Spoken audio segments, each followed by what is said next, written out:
अस्सलाम वालेकुम everyone, welcome back to our YouTube channel. आज का जो टॉपिक है कल से ही शुरू करते हैं। समरी आ गई है नेपरा की, जिसमें उन्होंने क्लैरिफिकेशन दे दी है। जो कल हम बात कर रहे थे कि नेपरा ने रूल्स को चेंज कर रही है और नेट मीटरिंग के जो रेट्स हैं उसको गिरा रही है। तो उन्होंने अपनी क्लैरिफिकेशन में बता दिया कि जो भी न्यूज़ मार्केट में फैल रही है वो सब गलत है, और दर हकीकत जो न्यूज़ है जिस पे वो वर्किंग कर रहे हैं वो ये है कि नेट मीटरिंग के रेट कम हो रहे हैं।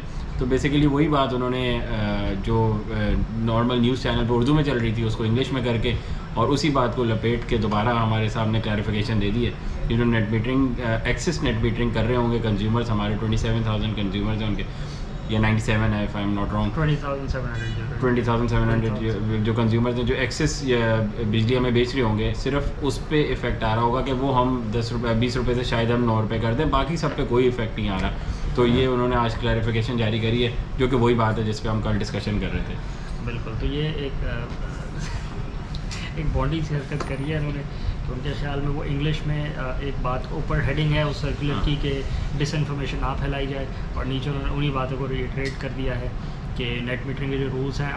दूसरी बात उन्होंने ये करी है कि अभी ये बातें चल रही हैं कि नेट मीटरिंग के जो रेट्स हैं, जो टैरिफ है उसको गिरा दिया गया है, उसको कम कर दिया है। तो ये बात उनकी ठीक है कि अभी टैरिफ तो डिसाइड नहीं हुआ, अभी चेंजेस भी नहीं आए, अभी कोई रूल्स भी नए सेट नहीं हुआ। अभी जो प्रोसीजर चल रहा है वो पुराने रूल्स पे ही चल रहा है। नेट मीटरिंग का जो टैरिफ है वो पुराना जो सेट हुआ है वो अभी उसी पे चल रहा है। अगर 22 रुपये पहले था तो आज भी 22 रुपये ही है। अभी तो एक प्रपोजल आया है, उस प्रपोजल पे भी डिस्कशन हो रही है। उन्होंने कहा है कि ये ओपन पब्लिक हियरिंग है, जो कि जैसे हर अमेंडमेंट बाय नेपरा होती है, तो पब्लिक हियरिंग है। जनरल पब्लिक को ये ऑप्शन है कि वो आएँ, पब्लिक हियरिंग में आएँ, अपना इनपुट दें, ताकि उनके इनपुट को भी मद्देनज़र रखा जाए, और अगर कुछ चेंजेस ऐसी कर सकती है नेपरा जिससे लोग भी ज़्यादा, आवाम भी ज़्यादा बेनिफिट हो सकें और वो भी हो सकें, तो उस पर को बीच का रास्ता निकाला जाए। तो इतने इस बात तक तो वजाहत उनकी ठीक है कि अभी ये रूल सेट नहीं हुए, बट जो उन्होंने दूसरी बाकी 3-4 बातें करी हैं वो बेकार सी बातें हैं। बस सिर्फ उन्होंने उसको लपेटा है और डिफरेंट मेथड से उन्होंने कोशिश करी है कि अपने आप को शो करें कि हमने जो हमने प्रपोज़ किया हुआ है वो भी ठीक है वैसे।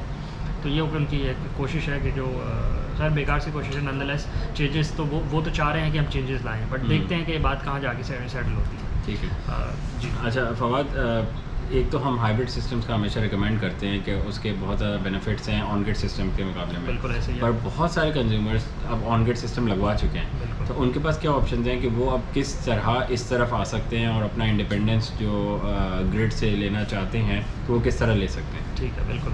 क्योंकि पिछले 5 से 6 साल में पाकिस्तान में कंज्यूमर्स को बिल्कुल गाइड नहीं किया गया। कंज्यूमर्स को एक प्रोडक्ट सेल की गई है कि ऑन ग्रिड सिस्टम लगवाने आपकी जान छूट जाएगी, और on grid system is the only way. उनको ऑल्टरनेट बताया नहीं गया। उनको बताया गया कि ऑन ग्रिड सिस्टम का ऑल्टरनेट है बैटरी बेस्ड सिस्टम, और बैटरी बेस्ड सिस्टम में है झंझट, क्योंकि बैटरीज की लाइफ है 6 महीने साल। तो ये गलत मार्केट हुआ है, गलत सेलिंग की गई है और गलत मिसगाइड किया गया है कस्टमर्स को। उनको हाइब्रिड सिस्टम के बारे में बताया नहीं गया, और उनको ये भी नहीं बताया गया कि बैटरीज़ की भी अच्छी क्वालिटी अवेलेबल है, जो इन द लॉन्ग रन आपके साथ 4 साल मिनिमम चल जाती है, डीप साइकिल टॉर्टेबल बैटरीज। और if you go for lithium ion batteries you can easily extend the life up to 10 years. तो इसकी वजह से बहुत सारे कंज्यूमर्स, बहुत सारे नहीं, मेजॉरिटी ऑफ द कंज्यूमर्स ने ऑन ग्रिड सिस्टम्स ही लगवाए हैं जिनका बिल, जिनको 10 किलोवाट या उससे ज़्यादा की ज़रूरत थी। मगर आपने देखा है पिछले इस साल के मई जून जुलाई अप्रैल मई जून जुलाई में जो लोड शेडिंग हुई है, जुलाई में नहीं हुई बट पीछे जो क्वार्टर में हुई है, उसकी वजह से सबके on grid systems almost fail हो गए थे। क्योंकि अगर दिन में ड्यूरिंग सनलाइट आवर्स 6 घंटे की लोड शेडिंग होगी, 2-2 घंटे की 3 दौरानिए की लोड शेडिंग होगी, तो आपका सिस्टम ऑन ग्रिड जो है वो भी शट ऑफ हो जाएगा, क्योंकि वो डिज़ाइन ही ऐसे हुआ है कि during load shading on grid system of हो जाएगा। तो अगर वो खुद ही सिस्टम ऑफ हो गया है तो वो नेट मीटरिंग क्या करेगा, और नेट मीटरिंग नहीं करेगा तो वो आपके बिल में रिडक्शन नहीं कर पाएगा। तो इस वजह से पिछले जो 3 महीने जो पिछला क्वार्टर गुजरा है, इसमें ये ऑन ग्रिड सिस्टम्स का जो फेलियर है ये एक्सपोज हुआ है। कस्टमर्स को डायरेक्टली रियलाइज़ हुआ है कि हमने गलत सिस्टम लगवा लिया है। अगर पाकिस्तान की ग्रिड इतनी अनस्टेबल है, अगर पाकिस्तान की ग्रिड बहुत स्टेबल होती और उसमें लोड शेडिंग ना होती तो ये सिस्टम्स कामयाब होते जैसे बाकी दुनिया में कामयाब हैं। There is no doubt about it. But Pakistan की ग्रिड अनरिलायबल है, वहाँ पे लोड शेडिंग क्रॉनिक हो जाती है, अनडिसाइडेड हो जाती है और बताए बगैर भी हो जाती है, तो फिर उसमें ये सिस्टम फेल हो जाता है। तो इसीलिए अब जिन्होंने ऑन ग्रिड सिस्टम लगवा लिए हैं उनके पास एक ही ऑप्शन है कि वो ऑन ग्रिड सिस्टम को वो अपने सिस्टम्स को स्लोली ग्रेजुअली उसको कन्वर्ट करें बैटरी बेस्ड सिस्टम के ऊपर। अभी वो ये कर सकते हैं कि ऑन ग्रिड सिस्टम जो, क्योंकि उन्होंने स्पेंडिंग करी है, पता नहीं उनका ROI अभी निकला है कि नहीं, वो पीरियड गुजरा है 3 से 4 साल का कि नहीं। अगर निकल भी गया है तो भी वो लगा सकते हैं, क्योंकि अभी तो नेट मीटरिंग का बेनिफिट आ रहा है ना। अभी तो 22 रुपये को रिड्यूस करने का प्रपोजल आया है, तो ऑन ग्रिड सिस्टम को अभी लगा रहने दें। साथ साथ वो ऑफ ग्रिड या हाइब्रिड सिस्टम्स की तरफ मूव करें। अगर आप एक ऑफ ग्रिड सिस्टम साथ में अपने लगाते हैं एक ऑन ग्रिड सिस्टम के, तो ऑफ ग्रिड सिस्टम करेगा ये कि दिन के वक्त जो आपकी डायरेक्ट कंजम्पशन है के इलेक्ट्रिक से वो डायरेक्टली कम कर देगा, क्योंकि ऑफ ग्रिड सिस्टम दिन में प्रोड्यूस करता है सोलर सनलाइट से लेकर एनर्जी, वो एनर्जी डायरेक्टली आपके लोड को पावर दे रही होती है। फर्स्ट करें आपके डे टन के 6 इन्वर्टर एसीज हैं, तो वो आपके डायरेक्ट पावर हो रहे होंगे 10 किलोवाट के इन्वर्टर से, जिसमें 10 किलोवाट के सोलर पैनल्स लगे हुए होंगे। एडिशनली वो जो ऑफ ग्रिड सोलर सिस्टम है वो आपकी बैटरीज को भी चार्ज कर रहा होगा। तो ड्यूरिंग लोड शेडिंग ये off grid system in effect आ जाएगा। ड्यूरिंग लोड शेडिंग आपका ऑन ग्रिड सिस्टम जो पहले का लगा हुआ होगा वो तो ऑफ हो जाएगा, बट ये ऑन ग्रिड सिस्टम जो है ये अपनी बैटरीज में जो इसने स्टोरेज करी होगी यूजिंग सोलर इलेक्ट्रिसिटी, ये आपको पावर बैकअप देना शुरू कर देगा। एडिशनली जब नॉन लोड शेडिंग आवर से ड्यूरिंग द डे, तो आपने जो एनर्जी यूज़ करी वो भी आपने अपने ऑफ ग्रिड सोलर सिस्टम से यूज़ करी। उससे फ़ायदा आपको ये हुआ कि जो आपका पहले का ऑन ग्रिड सिस्टम लगा हुआ था उसने आपके लोड को कोई पावर नहीं दी, क्योंकि आपके लोड को पावर देने की ज़रूरत ही नहीं थी, वो सारे आपके नए ऑफ ग्रिड सिस्टम ने दे दी। तो जो पुराना ऑन ग्रिड सिस्टम था उसने प्योर नेट मीटरिंग करी, तो उसने नेट मीटर करके आपके बिल को और रिड्यूस कर दिया। तो आपका जो ऑफ ग्रिड सिस्टम है उसने आपको डायरेक्टली पावर देकर और बैटरी में स्टोरेज करके आपका बिल रिड्यूस भी किया, प्लस आपको लोड शेडिंग के वक्त भी उसने जान छुटवा दी कि ना आपको जेनसेट स्टार्ट करने की ज़रूरत है, ना फ्यूल की कंजम्पशन लगाने की ज़रूरत है, और ना ही आपको कोई हैसल हुई, क्योंकि ऑटोमेटिक ट्रांसफ़र करता है। ये स्मार्ट इन्वर्टर्स हैं, इसमें इमीडिएट ट्रांसफ़र होता है, 10 मिलीसेकंड से भी कम का ट्रांसफ़र टाइम होता है इसमें, स्टैंडर्ड जो ट्रांसफ़र टाइम है। तो ये आपके कंप्यूटर्स के को भी ऑफ़ नहीं होने देता। अगर आपका कोई स्टैंडअलोन जो आपका कंप्यूटर है, CPU है, टावर PC है जिसमें UPS नहीं लगा हुआ, तो अगर आपकी लाइट जाती है तो ये जो ऑफ ग्रिड बेस्ड इन्वर्टर्स हैं इनका ट्रांसफ़र टाइम इतना अच्छा है कि आपका कंप्यूटर ऑफ नहीं होता और ट्रांसफ़र हो जाता है ऑन बैटरी बेस्ड पावर। तो अब जिन लोगों ने ऑन ग्रिड सिस्टम लगवा लिए हैं, अब उनको ये तो मशवरा नहीं कोई दे सकता कि आप पुराने सिस्टम्स को स्क्रैप कर दें ऑल टुगेदर और आप बिल्कुल ब्रांड न्यू सिस्टम की तरफ जाएँ। वो सिस्टम जितनी देर तक आप चला सकते हैं आपको चलाना चाहिए, क्योंकि अभी भी नेट मीटरिंग बेनिफिशियल है। अगर रेट रिवाइज होते हैं तो उसका बेनिफिट कम हो जाएगा, but still they will be beneficial as long as negative net metering का रेट ना निकाल देने का। तो तब तक नेट मीटरिंग करनी चाहिए। एडिशनली आपको एनर्जी इंडिपेंडेंस इख्तियार करना ही पड़ेगा, आपको ग्रिड से दूर जाना ही पड़ेगा। उसके लिए आपको ऑप्शन एक ही है कि आप बैटरी बेस्ड सिस्टम लगवाएं जिसमें आप अपनी एनर्जी स्टोरेज करें, उतनी एनर्जी स्टोरेज कर लें जितनी आप अभी अफोर्ड करते हैं। स्लोली एंड ग्रेजुअली आप एनर्जी स्टोरेज बैंक्स को बढ़ाते जाएँ, जैसे जैसे नई टेक्नोलॉजी आती है आप अच्छी टेक्नोलॉजी अडॉप्ट करते जाएँ। लिथियम आयन के बैंक जो वो 10 ईयर्स की लाइफ दे रहे हैं। 10 ईयर्स का मतलब है कि आप 4 साल बाद 5 साल बाद जो भी नई टेक्नोलॉजी आई होगी आप उसको भी इनकॉर्पोरेट करें अपने सिस्टम के अंदर, ताकि आपके पास वेरीड टेक्नोलॉजिकल प्रोडक्ट्स लगी हुई हों। किसी की लाइफ 10 साल होगी, फिर 5 साल बाद जब नई प्रोडक्ट आ जाएगी उसकी लाइफ और ज़्यादा होगी, प्राइस भी उसकी कम होगी, बट स्टिल आप एनर्जी इंडिपेंडेंस की तरफ मूव कर रहे होंगे। ठीक है, कुछ ऐड करेंगे आप इसमें? हाँ, मेरा ख्याल है कि यही बात है कि जो ऑन ग्रिड सिस्टम जहाँ जहाँ लगे हुए हैं, जैसे कि एक एग्जांपल दे दूँ मैं आपको, एक स्कूल में 60 किलोवाट का ऑन ग्रिड सिस्टम लगा हुआ था और जब लोड शेडिंग शुरू हुई तो वो सुबह 10 से दोपहर 4 बजे तक लोड शेडिंग हो रही थी। अब स्कूल ने लगवाया इसीलिए था कि उनकी टाइमिंग भी सबसे बेस्ट होती है सोलर के लिए, कि सुबह 8 बजे वो खोलते हैं और शाम को 4 बजे तक बंद हो जाते हैं। और जब लोड शेडिंग 10 से 4 बजे तक शुरू हो गई तो उनका पूरा का 60 किलोवाट का सिस्टम यूजलेस हो गया। अब परेशान भी हुए कि मैंने अभी लगवाया है, 4 महीने हुए हैं मुझे लगवाए हुए और वो काम भी नहीं कर रहा। तो फिर ऐसे कस्टमर्स जो है ना वो डिसहार्ट हो जाते हैं सोलर के बारे में कि यार मैंने इन्वेस्टमेंट भी करी और मुझे सही से गाइड भी नहीं किया गया। बिल्कुल ऐसी है। और इसमें सॉरी एक और बात मैं ऐड करूँगा कि ऑन ग्रिड सिस्टम को बेचने की वजह बड़ी ऑब्वियस ही है। कस्टमर्स को तो ये बात नहीं बताई जाती, बट ऑन ग्रिड सिस्टम जो कंपनी सेल करती है और जो सिर्फ कंपनी फोर्स करती है कि on grid system is the only way to go, उसकी वजह बड़ी क्लियर सी है। ऑन ग्रिड सिस्टम के जो इन्वर्टर्स हैं वो सस्ते हैं, बड़ी क्लियर सी बात है। If you compare 10 kilowatt on grid inverter with a 10 kilowatt hybrid inverter, तो आधे से भी ज़्यादा का फ़र्क है। अगर ऑन ग्रिड 10 किलोवाट का इन्वर्टर फर्स्ट का है तो ऑन ग्रिड का hybrid inverter at this point in time आज की करंट मार्केट की प्राइस है उसकी 8 लाख प्लस। अगर हम बिल्कुल A1 IP65 इन्वर्टर की बात करें जो हाइब्रिड होगा, तो प्राइस में बहुत डिफरेंस है। अब as a business model it is very difficult to sell a hybrid inverter जहाँ पे आपके पास on grid inverter more than 40% से भी कम की प्राइस में आपको मिल जाए। तो एक कस्टमर को ये बात एक्सेप्ट करते हुए टाइम लगता है कि मैं इतनी ज़्यादा इन्वेस्टमेंट क्यों करूँ, बट देखना बिजनेस मॉडल में कितना आसान है एक सस्ती चीज़ बेचना। अच्छा, ऑन द अदर हैंड सिर्फ इन्वर्टर्स ही नहीं, जो उसकी वायरिंग है, जो उसकी इंस्टॉलेशन टाइम है वो भी उससे कहीं ज़्यादा है। अगर एक 10 किलोवाट के पूरा सिस्टम में 2 दिन में इंस्टॉल कर लेते हैं तो जो हाइब्रिड सिस्टम होगा उसमें कम से कम भी 4 से 5 दिन लग जाएंगे। तो अगर आप उस मॉडल को भी देखें तो मुझे 5 दिन लग रहे हैं एक 10 किलोवाट का इंस्टॉल करने में, और बजाय इसके मैं 2 दिन में ऑन ग्रिड इंस्टॉल कर रहा हूँ, तो वहाँ से भी बचत हो रही है। फिर इन्वर्टर भी सस्ता है, फिर कस्टमर को मनाना भी आसान है। तो सारे plus points on grid inverter की तरफ जाते हैं। इसको सिर्फ एक नेगेटिव पॉइंट कस्टमर की तरफ जाता है कि उसको फ़ायदा कोई नहीं है लाइट जाने पे। ठीक है, इसको थोड़ा और डिटेल में डिस्कस कर लेते हैं कि ऑन ग्रिड सिस्टम और हाइब्रिड सिस्टम में कंपनी को क्या फ़ायदा है और कस्टमर को क्या फ़ायदा है। तो अगर ऑन ग्रिड सिस्टम को देख लें तो उसमें कस्टमर को फ़ायदा ये है कि सिस्टम की कॉस्ट कम है। दूसरा उसमें फ़ायदा ये है कि वो IP65 इन्वर्टर तो दोनों है, हाइब्रिड भी है और ऑन ग्रिड भी है। अच्छा सॉरी मैं बात काट रहा हूँ, आइडिया भी देते रहें कि आज क्या प्राइस चल रही है अगर एक 10 किलोवाट का सिस्टम लगाते हैं तो अगर एक ऑन ग्रिड सिस्टम की जो करंट प्राइस चल रही है वो 15,50,000 रुपये चल रही है at this point in time. आज के प्राइस है ये 15.5 लाख्स। ठीक है। इसमें वेरिएशन थोड़ी सी आ सकती है depending on how long wiring आपकी चलेगी। ठीक है। बाकी रफली प्राइस 15,50,000 की ये भी स्ट्रक्चर है ना, एवरीथिंग इंक्लूडेड? जी बिल्कुल, ये एवरीथिंग इंक्लूडेड की प्राइस है। ठीक है। कंप्लीट सोलर सिस्टम है, इसमें टियर 1 का इन्वर्टर है, टियर 1 के सोलर पैनल्स है, DC अर्थिंग वगैरह सब कुछ शामिल है। ठीक है।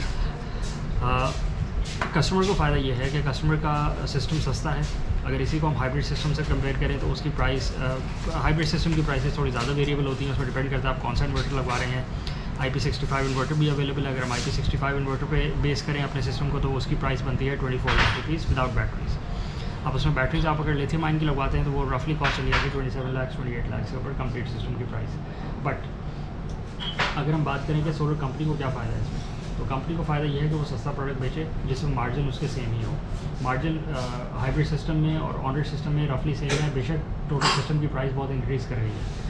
जहाँ पे 15,50,000 का सिस्टम था ऑन ग्रिड, वहाँ पे 27 लाख का हाइब्रिड सिस्टम आ गया और कंपनी के जो मार्जिन है वो रफली सेम ही है। उस सिस्टम में भी परसेंटेज वाइज नहीं, एब्सोल्यूट वैल्यू वाइज जितने पैसे वहाँ कंपनी को प्रॉफिट देती है उतने ही वहाँ बचते हैं, परसेंटेज वाइज नहीं, एब्सोल्यूट वैल्यू वाइज। मतलब अगर 20,000 रुपये यहाँ बच रहे हैं तो 20,000 ही वहाँ बच रहे हैं। तो why would a company spend so much money on its stock और on its services and get the same amount of return. अच्छा, कंपनी को और क्या नुकसान है इसमें, ये कि इंस्टॉलेशन टाइम में बहुत फ़र्क आ जाता है। ऑन ग्रिड सिस्टम की इंस्टॉलेशन बहुत आसान है, उसमें कोई DC साइजिंग, उसमें कोई लोड साइजिंग नहीं होती, जिसका मतलब है कि ऑन ग्रिड सिस्टम में, ऑन ग्रिड इन्वर्टर में जो AC वायर होती है वो सिर्फ एक AC वायर लगती है जिसको कहते हैं जो उसका इनपुट की AC वायर होती है जिससे वो पावर लेता है। ऑन ग्रिड सिस्टम की जो वर्किंग है वो बड़ी आसान सी होती है। ऑन ग्रिड सिस्टम अगर आपके लोड को पावर देनी हो तो वो लोड को पावर दे रहा होता है, अगर वो ज़्यादा प्रोडक्शन कर रहा हो तो वो लोड उसी जो इनपुट की वायर होती है उससे रिटर्न दे रहा होता है। सही है। तो उसमें सिर्फ एक AC वायर लगती है, 4 कोर की वायर होती है, उसमें 3 फेज़ होते हैं, एक न्यूट्रल होता है, एक अर्थ होता है, 5 कोर की वायर होती है सॉरी। तो उसकी इंस्टॉलेशन बड़ी आसान हो गई, एक ही AC वायर लगाई और आपने इन्वर्टर को ऑन कर लिया। कंपेयर करें उसको ऑफ ग्रिड इन्वर्टर के साथ या हाइब्रिड इन्वर्टर के साथ, तो उसमें आपने लोड साइजिंग करनी है, जिसका मतलब है आपने आउटपुट की वायर्स भी लगानी है, तो आउटपुट की वायर्स की एडिशनल कॉस्ट आपके पास आ गई, प्लस उसकी इंस्टॉलेशन का जो टाइम आया वो भी बढ़ गया, डक्टिंग बढ़ गई। जो ऑन ग्रिड इन्वर्टर था उसमें आपने जो आपका मेन MCCB होती है उससे वायर लेके इन्वर्टर से कनेक्ट कर दी। जो आपका ऑफ ग्रिड इन्वर्टर या हाइब्रिड इन्वर्टर है उसमें आपकी जो आउटपुट की वायर्स हैं वो हर सब DB तक जाएंगी, मेन DB तक भी जाएंगी और हर सब DB तक भी जाएंगी, क्योंकि you want to power as many devices as possible, ताकि आपका जो बिल है वो एज मिनिमल एज पॉसिबल हो जाए, ताकि आप as many devices as possible उस पर रन करें। तो इसमें लीड टाइम भी बढ़ गया, प्रोजेक्ट का जो कंप्लीशन टाइम है वो बढ़ गया। तो कंपनी को उसमें नुकसान है कि वो ज़्यादा टाइम लगाए एक प्रोजेक्ट के ऊपर, जिसमें उसको रिटर्न उतना ही मिले जितना कम टाइम वाले प्रोजेक्ट में मिल रहा है, और मटेरियल की कॉस्ट भी बढ़ गई क्योंकि वायरिंग कॉस्ट बढ़ गई। साथ ही साथ ऑन ग्रिड इन्वर्टर और हाइब्रिड इन्वर्टर में फ़र्क ये है कि ऑन ग्रिड इन्वर्टर में जो प्रोडक्शन है वो आप मॉनिटर नहीं करते। उसकी वजह यह है कि ऑन ग्रिड इन्वर्टर काम करता है बैक पे। ऑन ग्रिड इन्वर्टर जब इंस्टॉल हो जाता है तो अगर वो मेल फंक्शन भी करे तो कस्टमर को फील नहीं होता। तो बहुत सी साइट्स पर हमने नोट किया है कि ऑन ग्रिड ऐसी साइट्स हैं जहाँ पे जो लोग हैं वो नहीं रह रहे और दे मूव्ड अब्रॉड। तो ऑन ग्रिड सिस्टम लगा हुआ है, लोग वहाँ पे नहीं रह रहे हैं, तो they are not monitoring it as vigilantly as a person who is living in his house. तो अगर on grid system malfunction भी करे और वो शट ऑफ भी हो जाए तो ओनर को पता नहीं लगता कि ऑन ग्रिड सिस्टम में मेल फंक्शन आया और वो नेट मीटरिंग नहीं कर रहा या वो यूनिट्स प्रोड्यूस नहीं कर रहा। जबकि if you compare that to hybrid system, तो अगर उसमें ज़रा सा भी मेल फंक्शन आए कि वो प्रोडक्शन कम कर दे या वो ट्रिप कर जाए तो ओनर को इमीडिएटली पता लग जाता है and he can remedy it.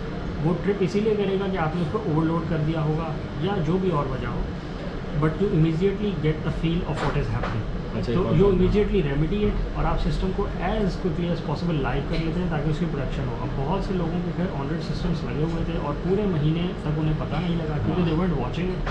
पूरा महीना गुजर गया, महीने के बाद जब बिल आया तो बिल उतना ही आया जितना सिस्टम लगाने से पहले आया। तो कस्टमर परेशान हो गया कि मेरे सिस्टम ने काम क्यों नहीं करा।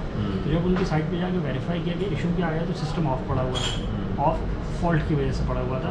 तो कोई भी फॉल्ट हो सकता है कि इलेक्ट्रिक का गलत सिग्नल आया तो इन्वर्टर शट ऑफ हो गया, फॉल्ट मोड में चला गया। फॉल्ट मोड को निकालने से उसको रिस्टार्ट करना पड़ेगा, किसी को पता ही नहीं लगा कि वो फॉल्ट मोड पे चला गया तो किस लिए रिस्टार्ट क्या करना है। तो ये सब चीज़ें हैं। तो ऑन ग्रिड सिस्टम वैसे फ़ोन की ऐप्स होती हैं बिल्कुल रिमोट पर देखना तो लोगों ने, पर अगेन इसमें देखना लाजमी है। जैसे सॉफ्टवेयर सिस्टम है या हाइब्रिड सिस्टम है,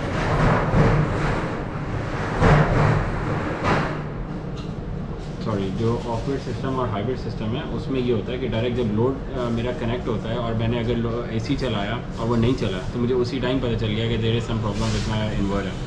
पर इधर जो है कोई भी लोड कनेक्टेड नहीं है उस पर, तो लोड चल रहा है नहीं चल रहा, तो उससे हमें नहीं पता चलता कि इन्वर्टर चल रहा है कि नहीं चल रहा। हमें जाके इन्वर्टर की ऐप में ही देखना पड़ता है कि वो चल रहा है कि नहीं चल रहा। तो ये एक बड़ा ड्रॉबैक भी है, प्लस पॉइंट भी है।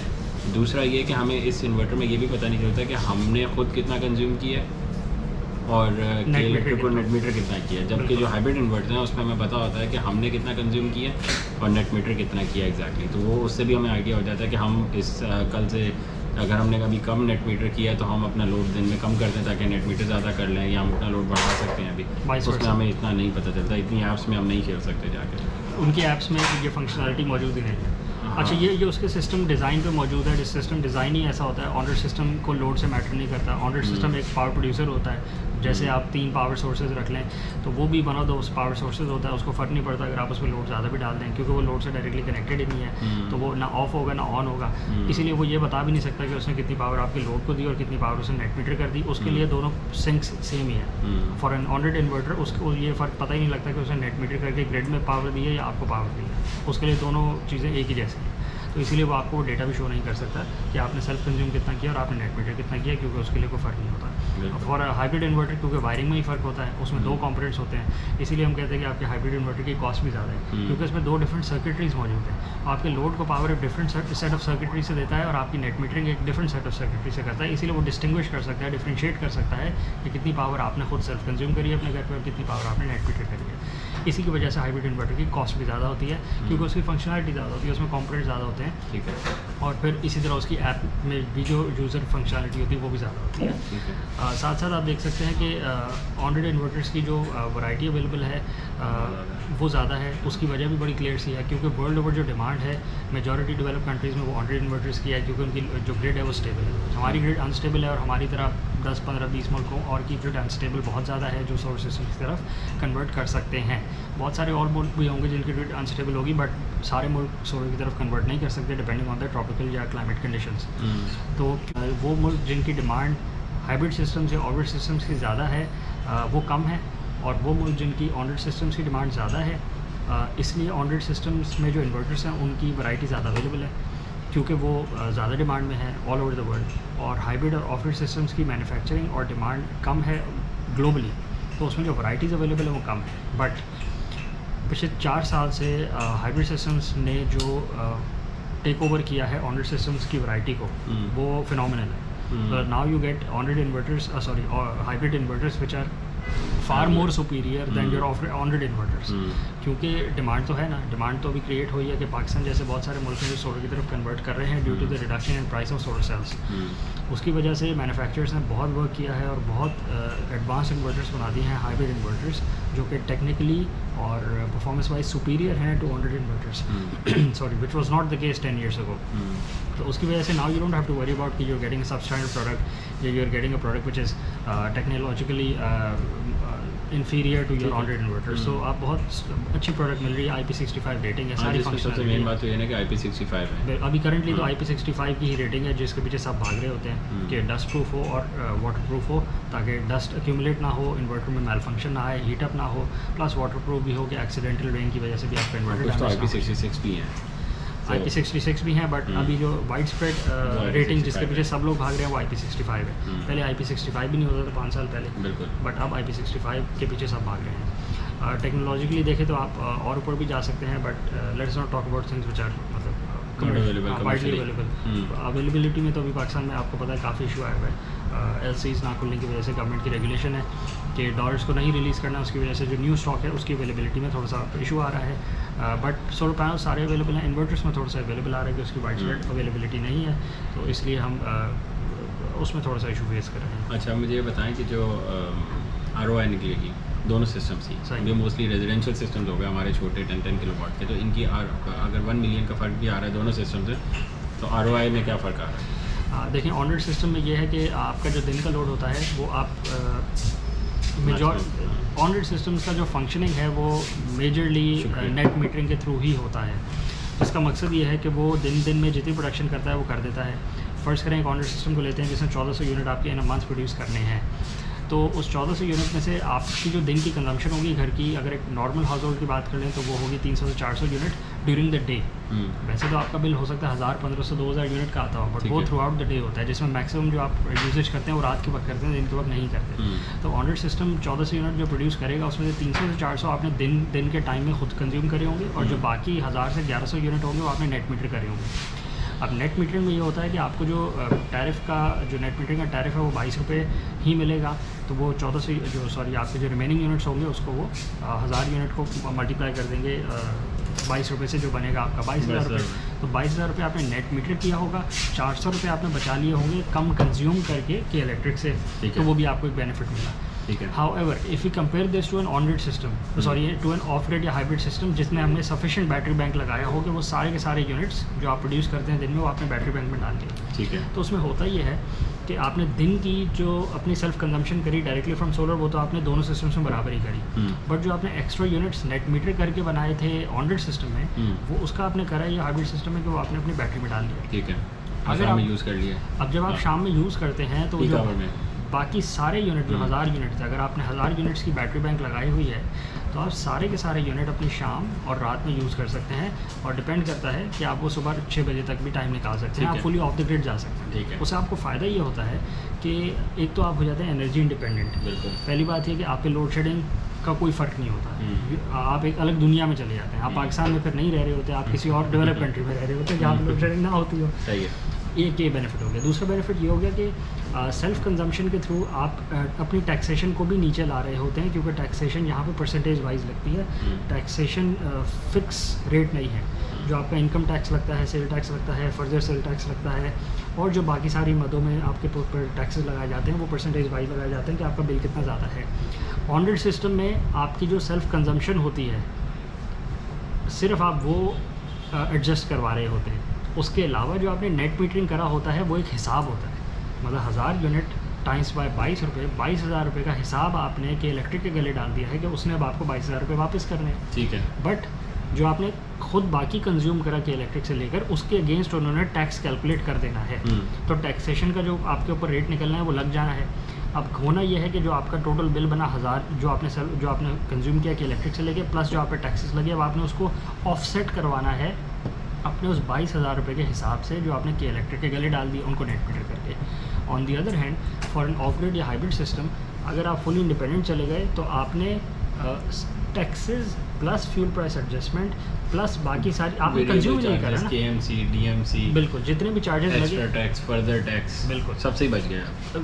इस तरह बच गए कि आपने के इलेक्ट्रिक से कंज्यूम ही नहीं करा, तो जब आपने कंज्यूम नहीं करा तो फिर वो आपके साथ हिसाब नहीं कर सकते कि आपने हमें इतना बेचा और हमने आपको इतना बेचा तो चलो इसको माइनस करना है। आपने जब कंज्यूम ही नहीं करा तो आप पे कोई स्लैब नहीं लग सकती फिक्स उसकी वेरिएबल टैक्स है, फिक्स टैक्स वो लगाना चाहें वो आप पे भी लग सकती है, बिल्कुल। फ्यूल प्राइस एडजस्टमेंट आप पे नहीं लगा सकते क्योंकि आपने यूनिट यूज़ नहीं करे, तो अगर गलत रॉन्ग बिलिंग करें, मिस बिलिंग करें वो एक अलग कहानी है, बट लॉजिकली और रीजनेबली आप उनको जाके कंप्लेन कर सकते हैं कि मेरे पिछले महीने में देखें फ्यूल प्राइस एडजस्टमेंट लगती है, आपने पिछले महीने कितने यूनिट इस्तेमाल करे थे और उसमें कितना टैरिफ में फ़र्क आया। अच्छा, वो भी गवर्नमेंट ने 200 यूनिट से कम पे मना कर दिया, बिल्कुल 300 यूनिट पहले लगा भी दिया था तो कुछ कह भी नहीं सकते, ये लगा भी सकते हैं, पर अगेन जो बात समझ आती है कि उस पर टैक्स नहीं लगना चाहिए, देयर इज नो पॉइंट। बिल्कुल।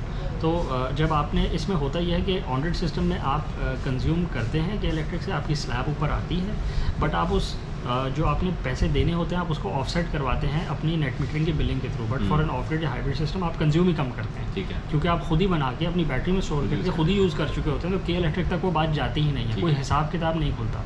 तो उसमें एक फॉर श्योर वे है कि ऑन ग्रिड सिस्टम में हिसाब किताब के इलेक्ट्रिक के साथ चलेगा based on the net metering tariff that they set for you, जो आजकल जेपडी में है, जिस पे आज बहस हो रही है कि नेपरा रिवाइज कर रहा है अपने के इलेक्ट्रिक जो बिल्कुल नेट मीटरिंग का जो टैरिफ है उसके रेट को, तो उसको गिरा भी सकता है, जो कि जेन्युइन सी बात है। हमने ऑल ओवर द वर्ल्ड ये एक्सपीरियंस किया है। ऑस्ट्रेलिया में 15 सेंट होता था पर यूनिट का नेट मीटरिंग टैरिफ काफ़ी टाइम पहले, बट वो 4 साल पहले तक 2 सेंट पर यूनिट पे आ गई थी बात, तो 15 सेंट से 2 सेंट पे बात क्यों आई? क्योंकि ग्रिड को ज़रूरत ही नहीं थी इतने सारे ऑन ग्रिड सिस्टम्स की। ये वेरिएशन चलती रहेगी, ये बिल्कुल एक डिमांड एंड सप्लाई है, बिल्कुल ये डिमांड एंड सप्लाई है। ये होना ही होना है।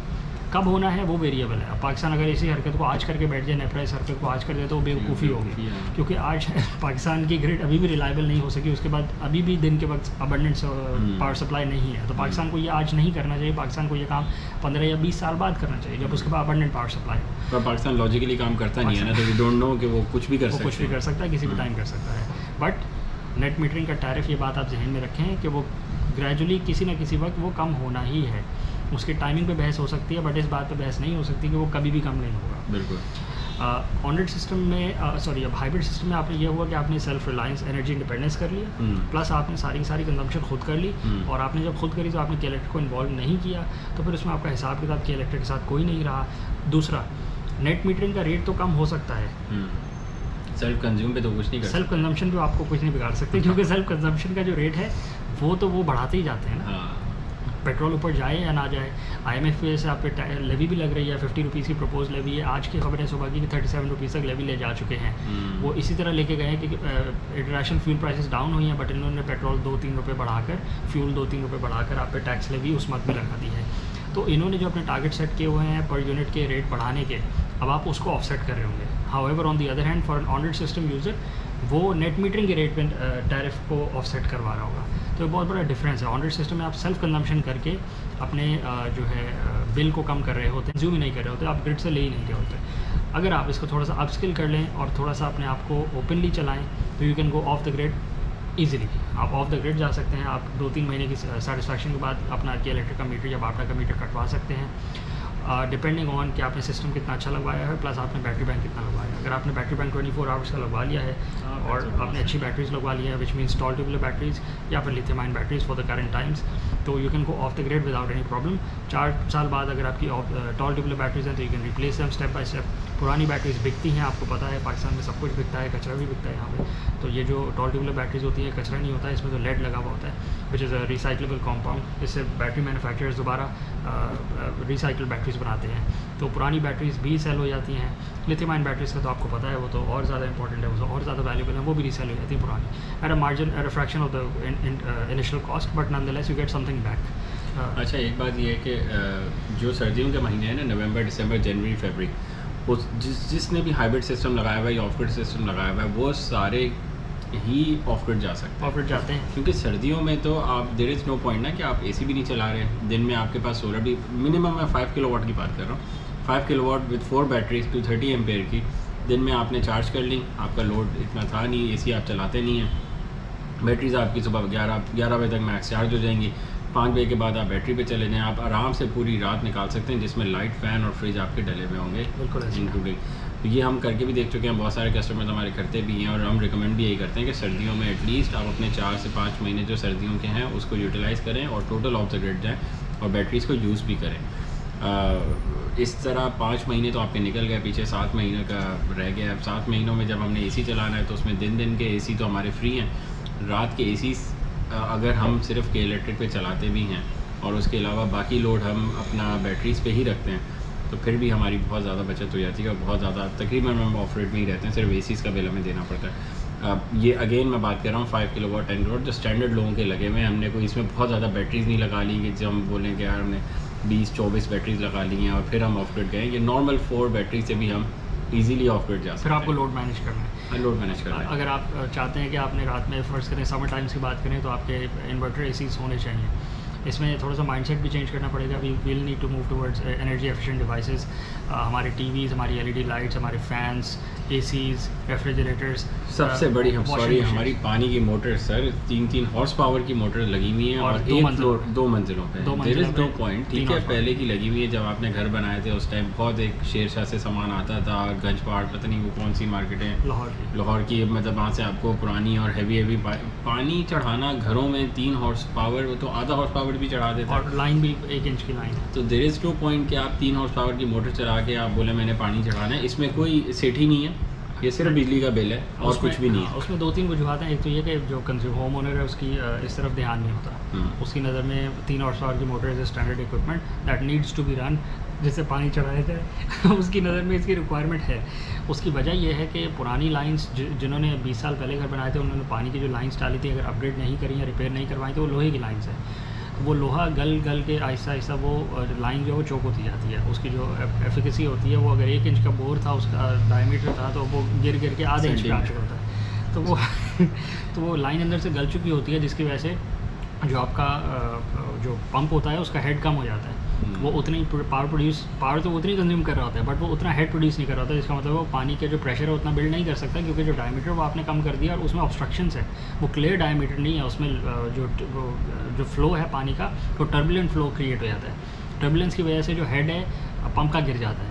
आपको लैमिनर फ्लो चाहिए होता है पंप के अंदर, अपने पाइप के अंदर, ताकि पानी का जो हेड है वो ज़्यादा से ज़्यादा रहे। तो अब ये टेक्निकल बात है, होम ओनर को इन बातों से क्या लगे, होम ओनर को इस बात से कर सके पानी नीचे वाले टैंक से ऊपर वाले टैंक में जाए, ताकि शावर में पानी आए, बाकी सारे नल को। जब तक चल रही है तब तक मैं चलाता रहूँगा, जब रुक जाएगी तो फिर सोचेंगे, फिर नहीं ले लेंगे। तो फिर यही चीज़ें तो हमारा बिल ज़्यादा बढ़ाती हैं और इनएफिशिएंसी क्रिएट करती हैं। तो आधे हॉर्स पावर की भी मोटर आ जाती है। ये सिर्फ रिमाइंड करवाने की बात है कि अपनी मोटर से एफिशिएंट करें, लाइन चेंज करवा लें, अपनी जो लाइट्स हैं एलईडी लाइट्स लगवा लें, अपने फैंस नए वाले एफिशिएंट वाले लगवा लें, और इसके बाद जो हम सबसे ज़्यादा यूज़ करते हैं एसीज़, इन्वर्टर एसीज़ लगवा लें।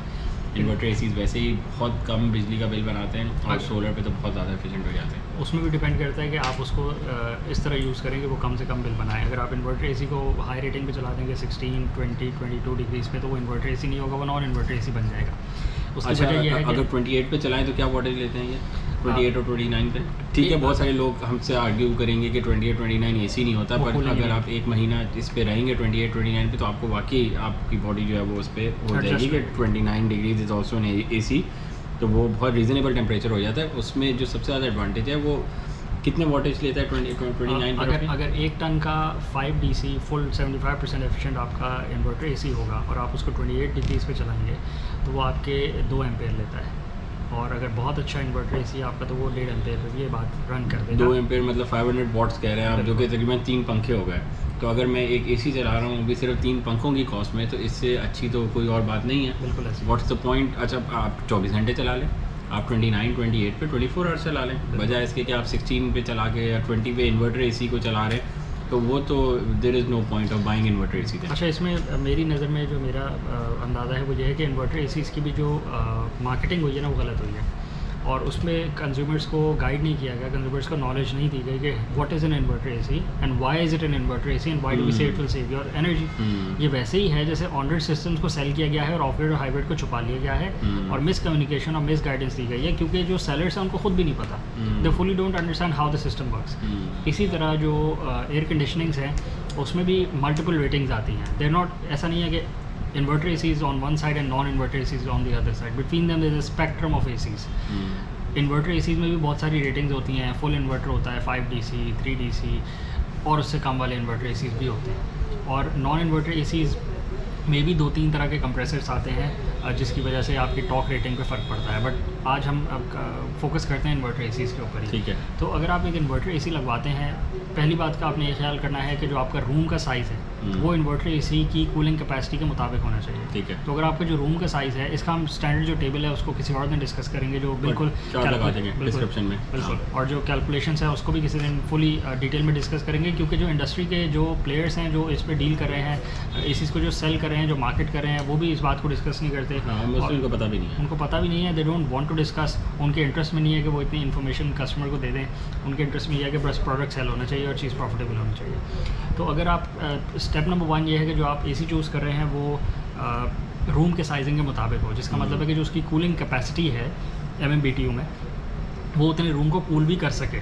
अगर आप एक बड़े रूम में फ़र्ज़ करें 2 टन की एसी की रिक्वायरमेंट है और आप वहाँ पे 1 टन का एसी लगा देते हैं, तो होगा ये कि जो आपका 1 टन का इन्वर्टर एसी है वो उतने एयर फ्लो को कूल नहीं कर पाएगा, उतने वॉल्यूमेट्रिक कैपेसिटी जो एयर है उसको कूल नहीं कर पाएगा, तो वो कभी भी फुल इन्वर्टर रेटिंग पे जा ही नहीं पाएगा, वो अपने एम्पेयर्स गिराएगा ही नहीं। इन्वर्टर एसी करता ये है कि जैसे जैसे वो टेम्परेचर के आसपास रीच करना शुरू कर देता है, फर्स्ट करें 28 डिग्री सेल्सियस का आपका इन्वर्टर एसी है। अच्छा, इन्वर्टर एसीज़ में जैसे हमने केस स्टडी के लिए एग्जांपल के लिए लिया कि अगर आपने रूम का टेम्परेचर 30 डिग्रीज़ है और आपने उसको 28-27 पे सेट किया है, तो तो जैसे जैसे आपका जो एसी है वो 28 या 27 डिग्रीज़ के पास जाता जाएगा। इन्वर्टर एसी का जो कंप्रेसर है वो डीसी इन्वर्टर एसी है। तो उसका जो डीसी इन्वर्टर एसी का फ़ायदा ये होता है कि वो वेरिएबल करंट पे काम कर लेता है, वो वेरिएबल करंट वेरिएबल वोल्टेज पे काम कर लेता है। जो एसी अप्लाइंसेस होती हैं वो फिक्स वोल्टेज पे काम करती हैं, 240 वोल्ट्स पे काम करती हैं, बट जो आपके डीसी अप्लाइंसेस होती हैं वो उनको आप वेरिएबल वोल्टेज पे काम कर सकते हैं, वेरिएबल वोल्टेज पे रन कर सकते हैं। जो आपकी पावर कंजम्पशन होती है वो it's a factor of power voltage and current. ठीक है। तो अगर करंट रेटिंग फिक्स है तो आप वोल्टेज को वेरिएबल करवा के आप उससे पावर कम कंज्यूम करवा सकते हैं। तो ये एक टेक्नोलॉजी में डेवलपमेंट आई थी कुछ साल पहले कि डीसी अप्लाइंसेस का एक इन्फ्लक्स हुआ था, टेक्नोलॉजी में डेवलपमेंट हुई थी कि डीसी अप्लाइंसेस आप उनका जो मेथड ऑफ फंक्शनिंग है वो ये है कि आप वेरिएबल वोल्टेज पे जब उसको रन करते हैं तो फिर वो उतनी ही पावर प्रोड्यूस करके उतनी ही पावर कम पावर कंज्यूम करके उतना ही आउटपुट दे देता है आपको। तो जैसे जैसे आपका टेम्परेचर जो आपका सेट टेम्परेचर 28 डिग्रीज़ या 27 डिग्रीज़ का उसके आसपास आता जाएगा, एसी की जो कंजम्पशन है कम होती जाएगी। ये उसी सूरत में होगा कि वो पॉसिबल हो एसी के लिए। अगर रूम बहुत बड़ा हो जाएगा तो एसी के लिए पॉसिबल ही नहीं होगा कि वो आपके टेम्परेचर के आसपास रीच करे। अच्छा, इसको अगर उल्टा करें कि अगर छोटे रूम में 1.5 टन या 2 टन का एसी लगा दें तो एज सुन एज पॉसिबल अपना टेम्परेचर रीच कर लेगा और वो 1 टन के एसी से कम बिजली खाएगा। तो माइंड में रखना है कि बड़े से बड़ा एसी लगाना है, हमेशा उस रूम से बड़ा एसी लगाना है। अगर आपको लग रहा हो, वैसे तो हम एग्जैक्ट कैलकुलेशन आपके साथ शेयर कर देंगे, पर एक अगर आपको लग रहा हो कि इस छोटे से रूम में 1 टन का एसी लगाना है तो आप 1.5 टन का लगा दें, ताकि वो फ़ौरन 1.5 टन का एसी अपना टेम्परेचर मेंटेन करेगा और आपका बिजली का बिल बचना शुरू। क्योंकि इन्वर्टर एसी है तो वो वेरिएबल रेटिंग पे काम कर सकता है। अगर 5 मिनट में 1.5 टन का एसी आ रहा है 26 डिग्रीज पे, तो 1 टन के एसी को 10 मिनट लग जाएंगे, 20 मिनट लग जाएंगे, तो वो टाइम वेरिएशन में आपकी बचत ज़्यादा हो जाएगी। बिल्कुल। दूसरी बात यह है कि जो इन्वर्टर एसीज़ हैं उसमें आपने जो टेम्परेचर है, again you want to make sure कि जो आप टेम्परेचर सेट कर रहे हैं वो रीचेबल टेम्परेचर। इन्वर्टर एसी में जो सबसे बड़ा फैक्टर है कि उसकी आपने पावर कंजम्पशन को अगर कंट्रोल करना है तो उसमें एक ही वजह है, एक ही आपने फैक्टर को कंट्रोल करना है कि जो टेम्परेचर आप सेट करवाना चाह रहे हैं एसी के लिए वो रीचेबल हो। उसमें 3-4 फैक्टर्स हैं कि रूम का साइज़ मुनासिब हो, लोग कितने हैं, फिर रूम में हीट कितनी प्रोडक्शन हो रही है जिसका मतलब है कि लोग कितने हैं, हीटिंग इक्विपमेंट कितने हैं, कंप्यूटर कितने लगे हुए हैं और क्या क्या हीटिंग, ये पूरी एनर्जी कैलकुलेशन होती है। सिर्फ रूम का साइज़ नहीं होता है, एनर्जी कैलकुलेशन के साथ आप उस रूम की कैलकुलेशन निकालते हैं कि उस टाइम पे कितने लोग होंगे जब मुझे कूलिंग करनी है। फॉर एग्जांपल अगर एक मस्जिद का रूम है और वहाँ पे एक साथ आपने नमाजियों के लिए ठंडा करना है, तो एक वक्त में अगर आप बोल रहे हैं कि मेरे पास 300 से 400 लोग आ रहे हैं, तो उन 400 लोगों की हीट कैलकुलेशन होगी, फिर उस रूम का साइज़ होगा, फिर कहाँ से सनलाइट आ रही है उसकी थर्मोडायनामिक कैलकुलेशन होगी। तो प्रॉपर कैलकुलेशन के बाद ही आप सही उसमें निकलते हैं कि इतने टन के एसी जो है इस रूम को कैलकुलेट कूल कर पाएंगे बेसिकली। बिल्कुल, ये एक ऑफ द कफ कोई रूल नहीं है। हाँ। कि इतने स्क्वायर फुट है कमरा तो आपने उसमें इतने टन का अंदाजे से लगा लें। ये तो एक जटों वाला रूल हो गया। हाँ। कि बिल्कुल ही ऑफ द कफ आप बता दें, ऐसा नहीं होता है। पूरी थर्मोडायनामिक कैलकुलेशन होती है कि रूम की रिक्वायरमेंट कितनी है, उसमें हीट सोर्सेज कितनी है, हीट के लॉसेस कितने हैं, पूरा थर्मोडायनामिक एनालिसिस के बाद ही किसी रिज़ल्ट पे निकला जा सकता है कि एफिशिएंट कूलिंग के लिए कि जो सिस्टम डिज़ाइन किया जाए वो वहाँ पे एफिशिएंटली कूल भी कर दे और as minimal energy as possible में कर दे। तो उस पर कंक्लूड इस पूरी कैलकुलेशन के बाद ही हम कोई नतीजा अखज़ कर सकते हैं। अच्छा, आप अगर देखेंगे एक ही 500 यार्ड का घर है और उसका एक फ़र्स्ट फ्लोर है और एक ग्राउंड फ्लोर है, तो फर्स्ट फ्लोर पे हीटिंग ज़्यादा होगी, ग्राउंड फ्लोर पे हीटिंग कम होगी, तो फर्स्ट फ्लोर की रिक्वायरमेंट डिफरेंट हो गई, ग्राउंड फ्लोर की डिफरेंट। ये नहीं कि मैंने एक घर में 5 रूम है, 3 ऊपर 2 नीचे, 5-1.5 टन के एसी लगा दूँ, ऐसा नहीं होता। ठीक है, ये आपकी मर्ज़ी की बात नहीं है। अब मर्ज़ी है वैसे तो अगर आप ही करें, अगर थोड़ी सी कैलकुलेशन के साथ चलेंगे तो आपको फर्स्ट फ्लोर पे 2 टन के लगाने चाहिए और ग्राउंड फ्लोर पे 1.5 टन के लगाएंगे।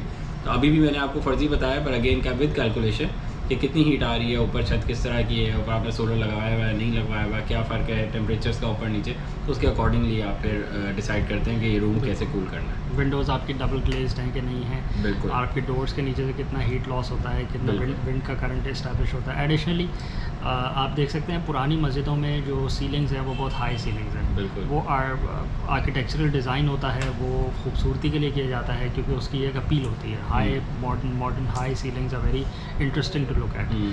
बट अगर हम कूलिंग थर्मोडायनामिक एनालिसिस की बात करें तो उसमें वो बहुत इनएफिशिएंट होती हैं। उसकी वजह यह है कि आपका जो volumetric capacity of the room होती है वो बहुत हाई हो जाती है, बहुत हाई हो जाती है, मोन्यूमेंटली हाई हो जाती है। उसको कूल करने का कोई फ़ायदा नहीं होता। नमाजी की बंदे की हाइट है 6 फुट और हाइट सीलिंग की हाइट ज़्यादा से ज़्यादा आप 8 फुट 10 फुट रख लें।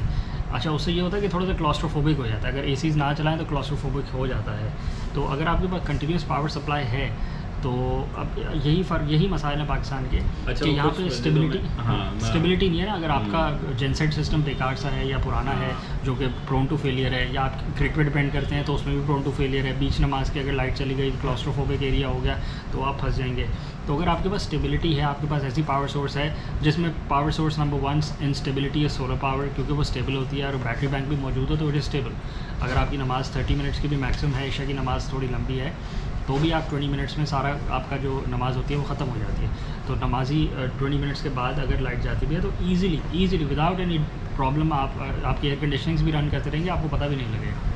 तो वो स्टेबल सिस्टम हो जाता है। You can design a low roof ceiling for that system, for that area. अच्छा, इन सॉल्यूशंस हैं आपने देखे होंगे कि कुछ जो जिनकी रूफ ज़्यादा हाई हैं वहाँ पे सीलिंग माउंट जो एसीज आते हैं जो कैसेट्स लगती हैं, बिल्कुल वो वहाँ पे लगते हैं। ऑब्वियसली सोल्यूशन है, पर वो फिर उनकी टनिंग ज़्यादा होती है। तो अगेन वही बात कि जितना ज़्यादा आपने वॉल्यूम बढ़ा लिया फिर उतनी ज़्यादा टन के एसीज लगेंगे, तो फिर ही वो कूल कर पाएंगे, वरना आप अपना जो है वॉल्यूम कम कर लें और कम उसमें करवा लें। वैसे भी cold air settles at the bottom, but लेकिन क्योंकि एक एयर फ्लो का पैसेज मौजूद है, जब आप फ़ैन ऑन करेंगे या एयर डिस्टर्बेंस क्रिएट होगी तो एयर ऑटोमेटिकली मिक्स हो जाती है। गर्म और कोल्ड एयर का मिक्सचर क्रिएट होता है तो लॉसेस तो क्रिएट होते हैं। तो हैविंग अ 4 सीलिंग या having a hard ceiling which is low, और जहाँ पे आपका लोड शेडिंग का इशू आपने किसी ना किसी तरह ओवरकम कर लिया हो सोलर सिस्टम लगवा के, वहाँ तो आपके लिए बहुत अच्छा है कि आप इन्वर्टर एसी लगवाएं, लो सीलिंग रखें, वॉल्यूमेट्रिक कैपेसिटी कम रखें, ताकि कम से कम बिजली इस्तेमाल हो। अच्छा, कम से कम लॉसेस। एक जो फ़ायदा है सोलर सिस्टम लगवाने का ये भी होता है ना कि जो रूफ माउंट में हम स्ट्रक्चर लगाते हैं उससे भी रूफ भी बहुत ठंडी हो जाती है। अच्छा,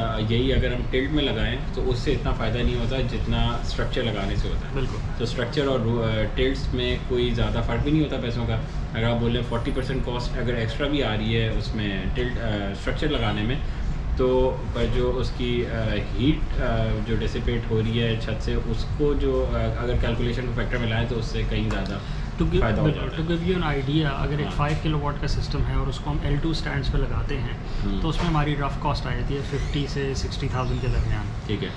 L2 स्टैंड्स होते हैं GI के एल्युमिनियम चैनल्स होते हैं, वो GI के वो चैनल्स होते हैं, और चैनल्स में होता यह है कि वो पेयर्स में होते हैं, उस पर 2 पैनल्स लग जाते हैं। ठीक है। और फिर आप वो स्टैंड्स का पेयर्स बना के लगाते जाते हैं। उसमें होता यह है कि क्योंकि जो फ्रंट साइड होती है वो एल्युमिनियम GI चैनल की वो ग्राउंड पे बेस्ड होती है, तो जो नेक्स्ट रो आपने क्रिएट करनी होती है सोलर पैनल्स की, वो अ सर्टेन डिस्टेंस अवे होती है। तो 2 रोज़ के दरमियान मिनिमम 2 फुट का गैप आपको रखना पड़ता है कराची की हद तक, ताकि अगली रो का पिछली रो पे शैडो ना आए। अगर शैडो आएगा तो फिर सोलर पैनल का वो एरिया सेल काम नहीं करेगा, तो वो इनएफिशिएंसीज एक्यूमुलेट कर जाती है। इस वजह से, जबकि अगर हम सोलर स्ट्रक्चर की बात करें जो कस्टमाइज स्ट्रक्चर होता है, तो उसकी जो कॉस्ट आती है 5 किलोवाट सिस्टम पे वो 1 लाख रुपए की आती है मैक्सिमम, जिसमें हम 10 फुट की हाइट आगे से उठाते हैं और 8 फुट की हाइट पीछे से उठाते हैं। ठीक है। अगर आपके सीलिंग में ज़्यादा जगह है तो हम 8 फुट की पीछे से करके 8 और 6 फुट पे काम कर लेते हैं।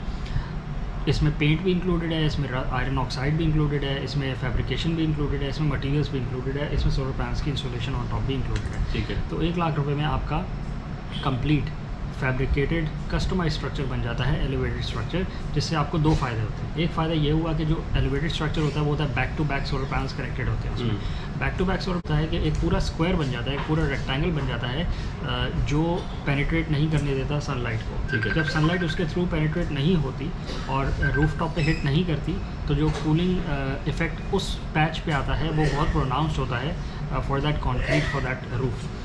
रूफ टॉप पे वो पूरा एरिया हीट को नहीं एब्जॉर्ब करता, ना ही हीट को पास ऑन होने देता है निचले घर के अंदर। जो आपके जो GI के चैनल्स होते हैं, क्योंकि रोज़ के दरमियान में गैपिंग होता है, तो कुछ ना कुछ सनलाइट डायरेक्टली हिट कर रही होती है फिर भी, और वो हीट पास ऑन हो रही होती है ग्राउंड के अंदर। ठीक है। इसको कंपेयर करें जब सोलर स्ट्रक्चर जो हमने एलिवेटेड किया था तो उसमें हीट पास ऑन नहीं हुई। प्लस इसमें एक और फ़ायदा भी होता है कि आपका जो पूरा स्ट्रक्चर है वो थोड़ा हवा में होता है, तो आपका जो रूफ टॉप एरिया होता है वो अवेलेबल होता है for your functions, for your storage space, for any other means that you want to use your roof top for. क्योंकि पूरा स्ट्रक्चर हमने उठा दिया और आपका ग्राउंड को हमने खाली कर दिया, तो 6 से 8 पिलर ही होंगे ज़्यादा से ज़्यादा, और वो राउंड पिलर्स होते हैं, तो you can use that as support for something else. ठीक है। तो वो स्ट्रक्चर बहुत सॉलिड हो जाता है और बहुत अच्छा हो जाता है।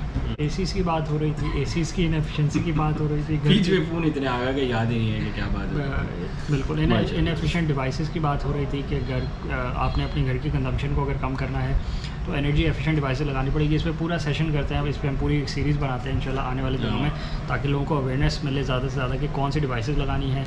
और डिवाइसेस के अलावा भी बहुत सारे मैकेनिज़म्स होते हैं जिसके थ्रू आप अपने घर की एनर्जी कंजम्पशन को कम कर सकते हैं, जिसमें आपको पावर डिवाइसेस लगाने की ज़रूरत नहीं है, सिर्फ स्मार्ट होने की ज़रूरत है और सिर्फ थोड़े से लाइफस्टाइल में थोड़े से चेंजेस अच्छा, आपको याद है जब हम ऑस्ट्रेलिया में थे तो गवर्नमेंट की ड्राइव चली थी कि जितने भी आपकी लाइट्स लगी हुई हैं वो अपने रिप्रेजेंटेटिव भेज रहे थे और एलईडी लाइट्स हमारी फ्री में चेंज कराई सब ने पूरे ऑस्ट्रेलिया में। तो ये गवर्नमेंट के जो इनिशिएटिव्स होते हैं पर हमारे यहाँ नहीं लगते तो हमें खुद ही करने पड़ेंगे। तो हम एटलीस्ट आपस में एक दूसरे को बता के, एक दूसरे को फोर्स करके और समझा के यही ड्राइव कर सकते हैं खुद ही। बिल्कुल, बिल्स में तो रिडक्शन सबने करनी है, सबको बेनिफिट देता है।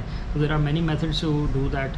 अवेयरनेस की बात है, अगर गवर्नमेंट इनिशिएटिव नहीं चला रही तो कोई मसला नहीं है, हम अपने तहत चला लेते हैं। अपने तहत हम जितनी अवेयरनेस क्रिएट कर सकते हैं और जितना एक दूसरे का फ़ायदा कर सकते हैं हमें करना चाहिए।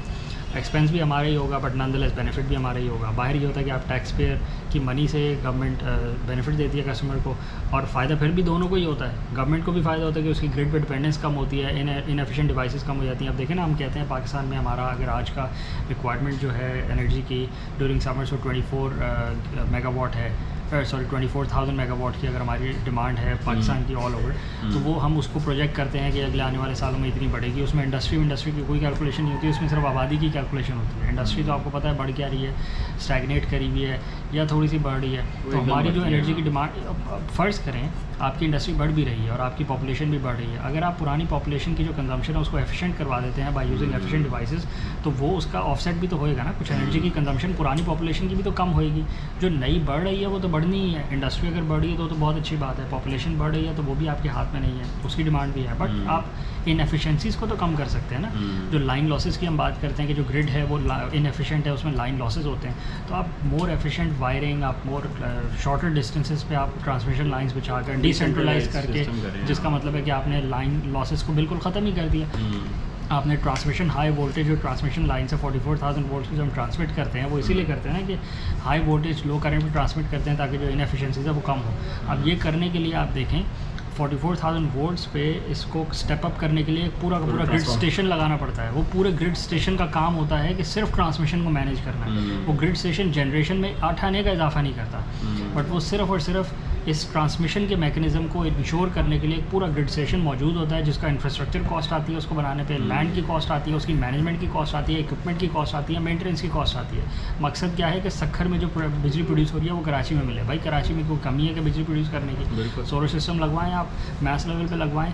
इधर कराची के साथ नूरियाबाद का इंडस्ट्रियल एरिया आप वहाँ पे लगवाएं, आप हर रिमोट एरिया में लगवाएं, गाँव में लगवाएं, आप देहातों में लगवाएं। इतना फ्री लैंड भी अवेलेबल है। अगर कराची एक मेट्रोपोलिस है जहाँ पे महंगी बिजली है तो आप बिल्कुल एज नियर एज पॉसिबल बनवा लें बिजली, ताकि ट्रांसमिशन में आपका फ़र्क ना आए, तो ट्रांसमिशन में आपकी लाइन लॉसेज ना आए। पुराना निज़ाम है, 100-150 साल पुराना निज़ाम है कि कहीं पे बिजली प्रोड्यूस होगी और फिर हम उसको ट्रांसमिट करेंगे पूरे मुल्क में।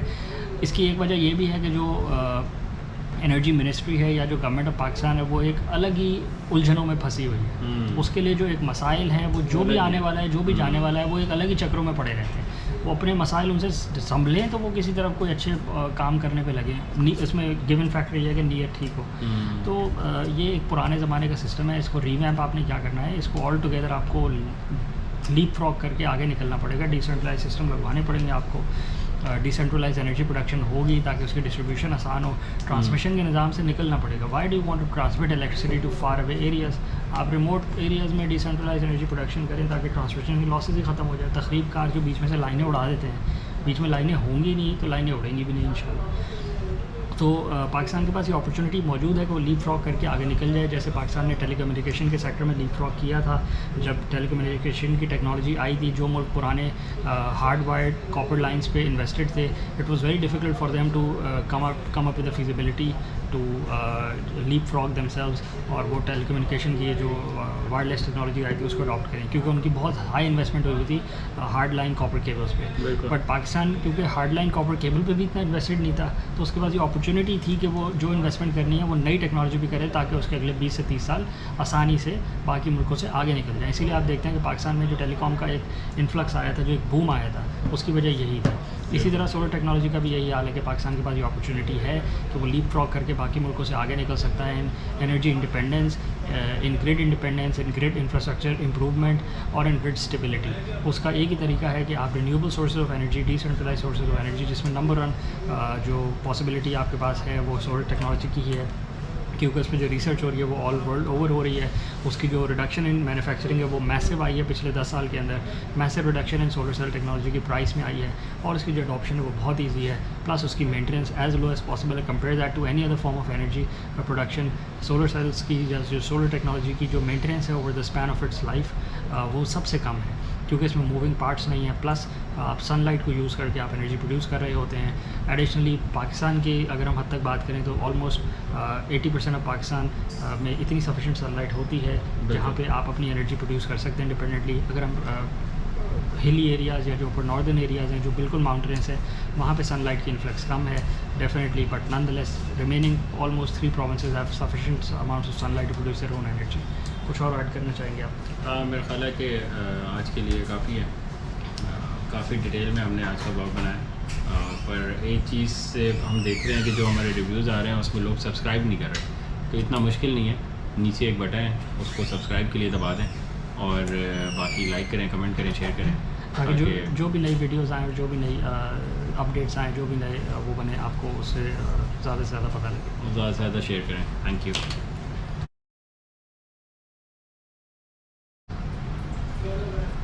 आप बोले, मैं दिखाता हूँ। सारा ही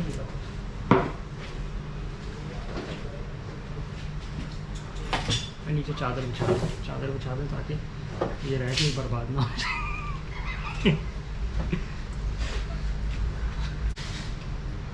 इसको मैं पॉज कर देता हूँ ना।